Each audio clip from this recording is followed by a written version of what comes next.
guys, watch and learn how to bake this banana cake. All you need is written on the list as shown below with their different proportions. Firstly, you blend your banana, or you can press the banana with a wooden spoon if you don't have a blender. Next, put in melted butter into the banana mixture and mix together. It is good and wise to melt the butter before putting with the banana mixture in order to get good results. After, you take an egg, you whisk the egg and then put it into the banana and butter mixture and mix together. When mixing, try as much as possible to mix in one direction, either clockwise or anti-clockwise, in order to get good results at the end. Once you're done with this step, you now have to put in sugar. Here we are going to be putting 3/4 cup of sugar. If you do not want it to be so sweet, you can as well put 1/2 cup of sugar into the mixture. Next, we have to put the vanilla extract, which is going to be 1 tablespoon of the vanilla extract into the mixture. Here we're going to use the vanilla extract because it's going to give it a very good flavor and a very good taste to the banana cake. After putting the vanilla extract into the mixture, we are now going to mix all together, still stirring in one direction. Now we are going to put in some milk into the mixture. We are going to be using this milk and we're going to be putting just 1/2 cup of the milk, but you can as well put 1/4 cup of the milk, which is what I have done, 1/4 cup of milk. And if you think it is not enough, then you can put the 1/2 cup of milk, as I said before.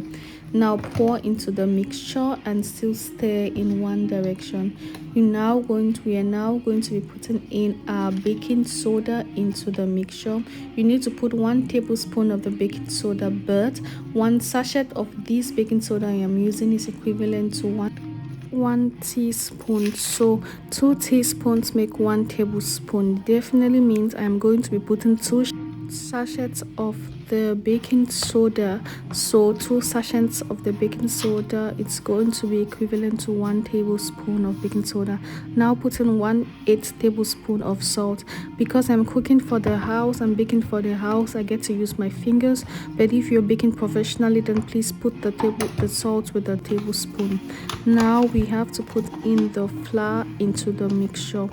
Remember, now you first of all have to sieve the flour when putting into the mixture. Do not just put in the entire flour into the mixture, but rather put the flour in portions, 1/3 of flour first, and try to fold in the flour with the mixture, then put in the remaining 1/3 and fold in the flour with the mixture, folding like mixing it together at the end. And now your mixture is good to go. Mix consistently in one direction so you have a very good mixture and you think, yes, you are ready to bake.